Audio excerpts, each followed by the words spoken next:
अस्सलामु अलैकुम वरहमतुल्लाहि वबरकातुहू। डियर स्टूडेंट्स, आज के इस सेशन में हमारा क्वेश्चन है, with the help of A well label diagram explain the structure of human heart. एक लेबल्ड डायग्राम की मदद से हमें ह्यूमन हार्ट का स्ट्रक्चर एक्सप्लेन करना है। आज 5 सितंबर है। आज का दिन इंडिया में नेशनल टीचर्स डे के तौर मनाया जाता है और मैं अपने उन तमाम स्टूडेंट्स का शुक्रगुजार हूं जिन्होंने मुझे आज के दिन जिन्होंने मुझे विश किया। मैं उनका तहे दिल से बहुत शुक्रगुजार हूं। दरअसल 5 सितंबर जो है इंडिया में नेशनल टीचर्स डे के तौर इसलिए मनाया जाता है क्योंकि 5 सितंबर इंडिया के सेकंड प्रेसिडेंट सर्वपल्ली राधाकृष्णन का बर्थडे होता है।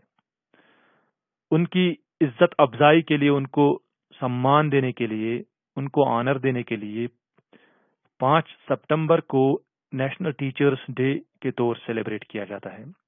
अगर हम इंटरनेशनल टीचर्स डे या जो वर्ल्ड टीचर्स डे है, अगर हम उसकी बात करें तो वो मनाया जाता है 5 अक्टूबर को, 5th ऑफ अक्टूबर। 5 अक्टूबर को इंटरनेशनल टीचर्स डे या वर्ल्ड टीचर्स डे मनाया जाता है। तो चलिए हम इस जानकारी के साथ आगे बढ़ते हैं, क्वेश्चन को आगे बढ़ाते हैं। Human heart is hollow muscular organ. It is a hollow organ, muscular organ. और इसका साइज जो है, अगर हम आम लफ्जों में बताएं तो इट इज रफली of the size of one's fist. जो किसी शख्स की बंद मुट्ठी होती है उसकी साइज का होता है एक ह्यूमन हार्ट। अगर हम प्रिसाइजली इसकी लेंथ, ब्रेड्थ देखें तो it is 12 centimetres long, 9 centimetres wide at its broadest point. जहां पे सबसे चौड़ा होता है वहां पे इसकी ब्रेड्थ जो होती है 9 सेंटीमीटर्स होती है and it is 6 centimetres thick. अगर हम इसके एवरेज मास की बात करें तो it is 250 grams in adult females and 300 grams in adult males and it is reddish brown in colour, somewhat conical in shape और फॉर्म। तो चलिए थोड़ा सा और आगे बढ़ते हैं। अगर हम हार्ट की लोकेशन देखें, it is located between 2 lungs in the thoracic cavity. ये थोरेसिक कैविटी आप समझते होंगे। मैंने आपको ऑलरेडी कहा था कि ह्यूमन बॉडी जो है, ह्यूमन बॉडी की कैविटी जो होती है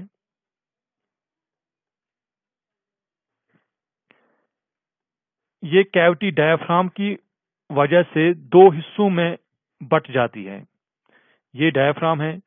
ऊपर की जो कैविटी है इसको हम बोलते हैं थोरेसिक कैविटी, और जो लोअर कैविटी है यहाँ पे इसको हम बोलते हैं एब्डोमिनल कैविटी। थोरेसिक कैविटी और एब्डोमिनल कैविटी। थोरेसिक कैविटी में 2 लंग्स होते हैं और 2 लंग्स के बीच हार्ट होता है। थोड़ा सा इसका जो मेजर पोर्शन होता है वो कहाँ होता है, वो लेफ्ट वाले साइड में होता है, लेफ्ट वाले लंग के पास होता है। ठीक है, यहां पे मान लीजिए। तो it is located between 2 lungs in the thoracic cavity. It is enclosed in a sac known as pericardium. यहाँ पे एक सैक होता है, एक सैक होता है जिसको बोलते हैं पेरिकार्डियम। पेरिकार्डियम। तो पेरिकार्डियम की जो इनर एंड आउटर लाइनिंग होती है, जो इनर लेयर और आउटर लेयर होता है पेरिकार्डियम का, उसमें एक तरह का स्पेशल फ्लूइड होता है, एक स्पेस होती है, उसको हम बोलते हैं पेरिकार्डियल स्पेस। और पेरिकार्डियल स्पेस में एक फ्लूइड होता है जिसको हम बोलते हैं पेरिकार्डियल फ्लूइड। पेरिकार्डियल फ्लूइड का एक कुशनिंग इफेक्ट होता है। ये हार्ट को मैकेनिकल इंजरी या मैकेनिकल शॉक से बचाता है। या कभी कभार जब हम सीने के बल गिर जाते हैं जमीन पे तो हार्ट को चोट पहुंचने का खतरा होता है। एक तो हमारे पास जो रिब्स है, हमारी थोरेसिक कैविटी में जो रिब्स है, एक तो ये हार्ट को बचाती हैं। फिर भी अगर रिब्स की वजह से कोई नुकसान पहुंचता है हार्ट को, तो पेरिकार्डियल कैविटी में जो फ्लूइड होता है, पेरिकार्डियल फ्लूइड, तो वो प्रोटेक्ट करता है हार्ट को किसी भी तरह की मैकेनिकल इंजरी, और ये एक्ट करता है एज शॉक एब्जॉर्बेंट। ये शॉक को एब्जॉर्ब करता है। एक और काम है इसका, ये हार्ट को मॉइस्ट रखता है फॉर प्रॉपर फंक्शनिंग। जब हार्ट मॉइस्ट रहता है तो हार्ट और पेरिकार्डियल जो लाइनिंग है उसके बीच जो फ्रिक्शन होती है, या जो लंग्स होती हैं, लंग्स के साथ जो हार्ट की फ्रिक्शन है वो बहुत हद तक रिड्यूस होती है। अब हम थोड़ा सा हार्ट का जो है एक्सटर्नल स्ट्रक्चर देखेंगे, क्योंकि हमें हार्ट का स्ट्रक्चर ही असल में यहाँ पे डिस्कस करना है, एक्सप्लेन करना है। तो पहले हम एक्सटर्नल स्ट्रक्चर हार्ट का देखेंगे।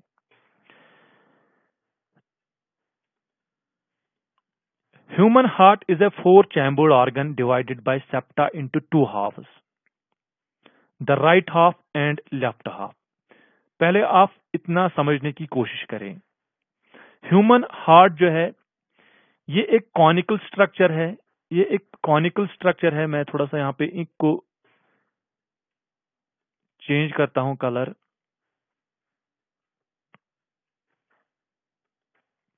ह्यूमन हार्ट जो है ये एक कॉनिकल स्ट्रक्चर है। यहाँ पे आप देख रहे हैं ये एक कॉनिकल स्ट्रक्चर है, और it is a four chambered organ. इसमें फोर चैम्बर्स होते हैं। एक्चुअली हार्ट एक पंप की तरह काम करता है, जो ब्लड को बॉडी के थ्रू पुश करता है और फिर ब्लड को रिसीव भी करता है। तो ऑक्सीजनेटेड और डीऑक्सीजनेटेड ब्लड को अलग अलग रखने के लिए अलग अलग चैम्बर्स है। तो टोटल कितने चैम्बर्स हैं? फोर चैम्बर्स होते हैं ह्यूमन हार्ट में, और these are divided, this heart is divided into four chambers. It consists of four chambers, and it is divided by septa into two halves. अगर हम देखें तो यहाँ पे ये जो है सेप्टम, आप देख रहे होंगे यहाँ पे डिवाइडिंग वॉल सेप्टम। तो ये सेप्टम की वजह से पूरा हार्ट जो है ये दो हिस्सों में बटा हुआ है। यहाँ पे आप देख लीजिए, ये है राइट, ये है लेफ्ट वाला पोर्शन, लेफ्ट वाला पार्ट, और ये वाला है राइट पार्ट। ये हार्ट का जो है दायां हिस्सा है, और ये हार्ट का जो है इस साइड का हिस्सा ये बायां हिस्सा है, अगर हम बीच में एक लकीर खींचते हैं तो। और ये किस चीज की मदद से, किस पार्ट की मदद से, किस हिस्से की मदद से दो हिस्सों में, किस दो पार्ट्स में डिवाइड हो चुका है? एक एक सेप्टम से, एक डिवाइडिंग वॉल से। अगर हम एक हिस्से की बात करें, मतलब ये आधा, हार्ट का आधा पोर्शन है यहाँ, और हार्ट का आधा पोर्शन है यहाँ।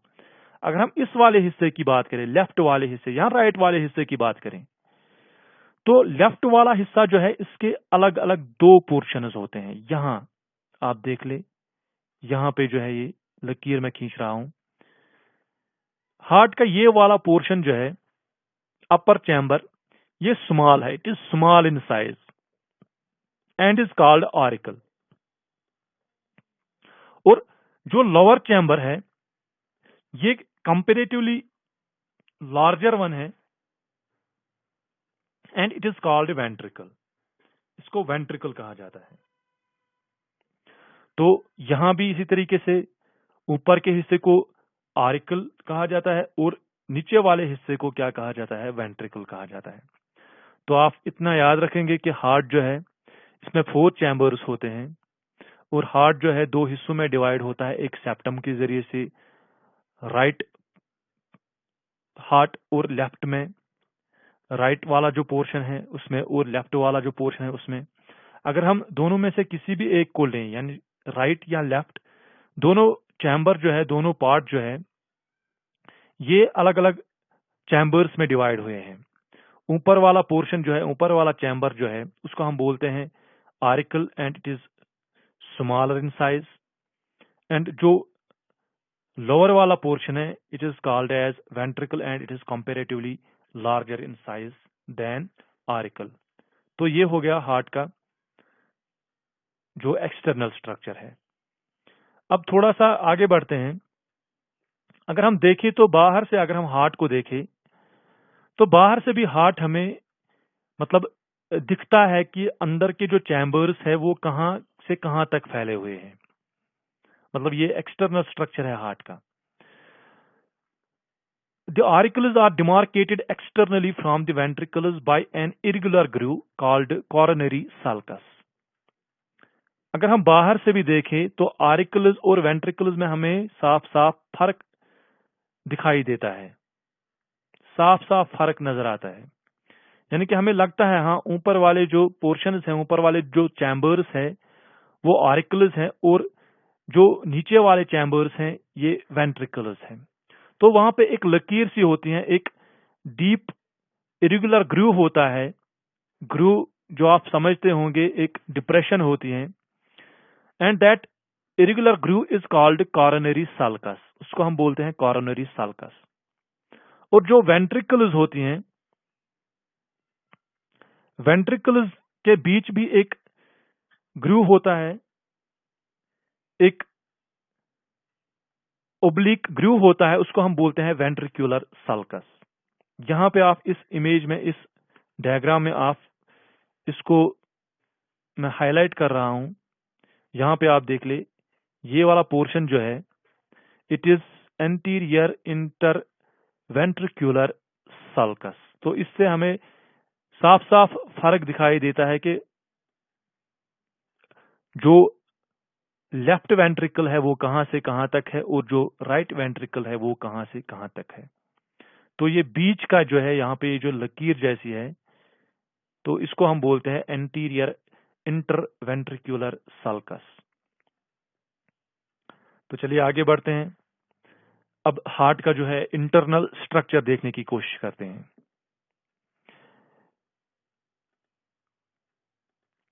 Internally the heart is divided into 4 chambers. अब बाहर से भी हमें दिखाई देता है कि हार्ट में कितने चैम्बर्स है, 4 चैम्बर्स हैं। 2 ऑरिकल्स जो है वो अलग अलग दिखाई देती हैं, 2 वेंट्रिकल्स है। तो इंटरनली अगर हम देखें तो इंटरनली भी 4 चैम्बर्स है। ऊपर के 2 चैम्बर जो है उनको एट्रिया बोला जाता है और जो नीचे के चैम्बर्स हैं उनको वेंट्रिकल्स कहा जाता है। And the 2 halves are separated by a thick wall called septum, जो हम ऑलरेडी डिस्कस कर चुके हैं। Each half is composed of 2 chambers, a relatively thin walled atrium. जो एट्रियम होते हैं, ऊपर के 2 चैम्बर्स होते हैं वो थिन वॉल्ड होते हैं। उनका वॉल जो होता है that is relatively thin as compare to ventricles. यानी कि वेंट्रिकल्स का वॉल जो होता है वो थिक एंड मस्क्यूलर होता है, वो थिक मसल से बना होता है। Each atrium opens into A ventricle of its own side. अब आप देखेंगे कि यहां अगर मैं यहां एक रफ डायग्राम बनाऊंगा, मान लीजिए ये हार्ट है, ये ऊपर का जो हिस्सा है, अगर हम हार्ट को पहले ऐसे डिवाइड करेंगे 2 हिस्सों में, ये हो गया लेफ्ट वाला साइड और ये हो गया राइट वाला साइड। फिर अगर हम राइट साइड को डिवाइड करेंगे तो यह हो गया ये ऊपर का हिस्सा, इसको हम बोलते हैं एट्रियम, राइट एट्रियम बोलेंगे इसको फिर, क्योंकि ये राइट साइड में है। और ये वाला हिस्सा हो गया राइट वेंट्रिकल, ठीक है। और इसी तरीके से ये हो गया लेफ्ट एट्रियम और लेफ्ट वेंट्रिकल। अब हर साइड की, मतलब ये राइट साइड है तो यहाँ का जो एट्रियम है, this atrium will open into right ventricle. Right atrium will always open into right ventricle. यानी कि यहां से ब्लड जो है वो हमेशा कहां जाएगा, नीचे, यहाँ राइट ऑरिकल, यहाँ राइट एट्रियम से हमेशा ब्लड जाएगा राइट वेंट्रिकल में। और लेफ्ट एट्रियम से ब्लड हमेशा जाएगा कहां, लेफ्ट वेंट्रिकल में, ठीक। और ये ब्लड जो यहाँ पे इनके बीच में जो एपर्चर होता है, एक सुराख होता है जिसके जरिए से ब्लड फ्लो होता है, कोई सॉलिड वॉल नहीं होता है यहाँ पे, कोई मतलब क्लोज्ड वॉल नहीं होता है यहाँ पे। यहाँ पे एक ओपनिंग होती है जिसके जरिए से ये एट्रियम या ये एट्रिया जो है ये वेंट्रिकल्स में ओपन होते हैं, उनको बोलते हैं हम एट्रियोवेंट्रिकुलर एपर्चर। उस एपर्चर को हम बोलते हैं एट्रियोवेंट्रिकुलर एपर्चर। तो ये हो गया हार्ट का जो स्ट्रक्चर था अभी तक, ठीक है।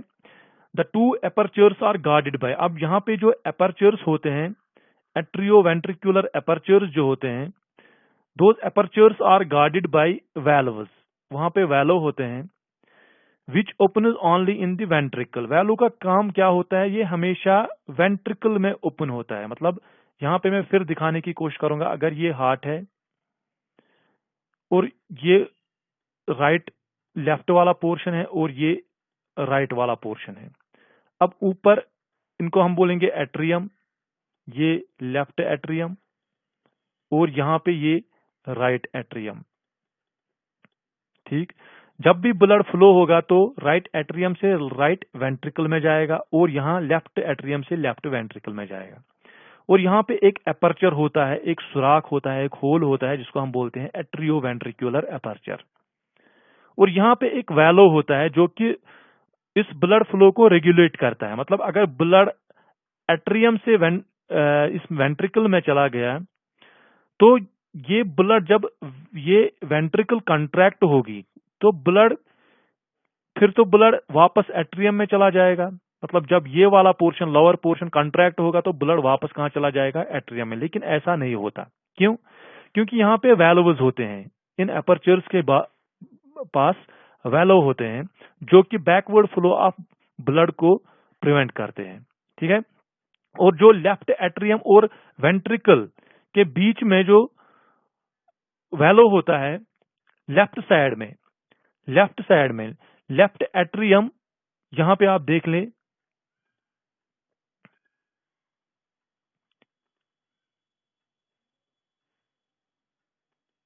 यहां पे ये जो वैल्व है, यहां पे लेफ्ट एट्रियम और लेफ्ट वेंट्रिकल के बीच में जो वैल्व है उसको हम बोलते हैं बाइकस्पिड और मिट्रल वैल्व। यहां पे ये दिखाया गया है, ठीक है। ये ओपन पोजीशन में है अभी। मतलब ये हम अगर ऊपर से हार्ट को नजर मारेंगे, ऊपर से हम उसको देखेंगे, ठीक है, तो ये एक वैल्व है, इसको हम बोलते हैं बाइकस्पिड वैल्व। और ये लेफ्ट साइड में होता है, लेफ्ट एट्रियम और वेंट्रिकल के बीच का वैल्व जो होता है।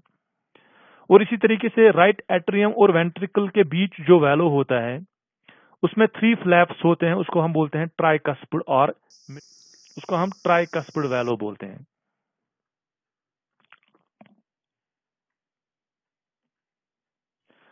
The atrium receives the blood from veins.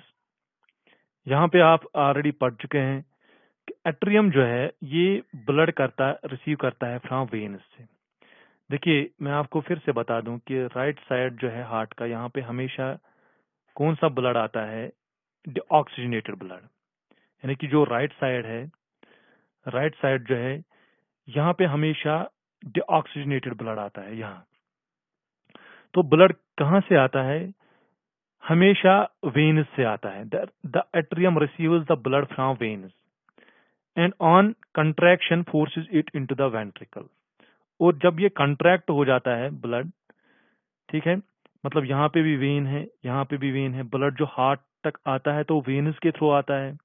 और ब्लड जो हार्ट से लीव करता है बाकी पार्ट्स तक जाता है तो उसको हम बोलते हैं आर्टरीज। जिन चैनल्स के थ्रू वो हार्ट को लीव करता है उन चैनल्स को हम आर्टरीज कहते हैं। तो ब्लड कहाँ से आता है, वेन से आता है। जैसे कि यहाँ पे आप देख रहे होंगे पल्मोनरी वेन, यहाँ से आता है ऑक्सीजनेटेड ब्लड लेफ्ट साइड में, ठीक है।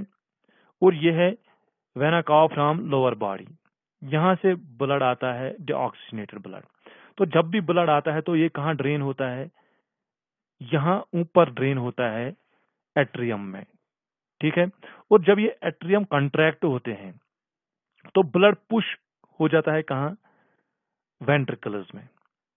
और जब वेंट्रिकल्स कंट्रैक्ट होती हैं साइमल्टेनियसली तो ब्लड फ्लो हो जाता है कहाँ, आर्टरीज में चला जाता है।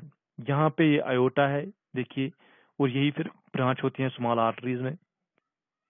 तो ब्लड यहाँ पे बाहर जाता है और यहाँ से पल्मोनरी आर्टरीज के जरिए से कहाँ चला जाता है, लंग्स तक चला जाता है, और आयोटा के जरिए से बॉडी के डिफरेंट पार्ट्स तक जाता है। When the ventricle is relaxed, the semilunar valves of these arteries are closed. और जब वेंट्रिकल्स रिलैक्स हो जाती हैं और जो सेमिलूनर वैल्यूज प्रेजेंट होते हैं आर्टरीज में वो क्लोज हो जाते हैं, वो बंद हो जाते हैं। क्यों बंद हो जाते हैं? ताकि जो ब्लड जो है वो बैकवर्ड फ्लो ना हो जाए, वो वापस ना आ जाए।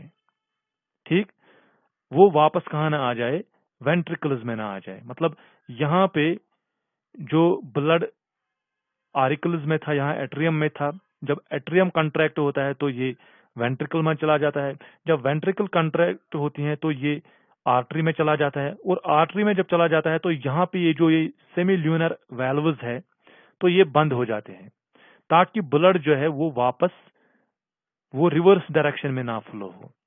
तो इसलिए यहाँ पे ऐसा होता है।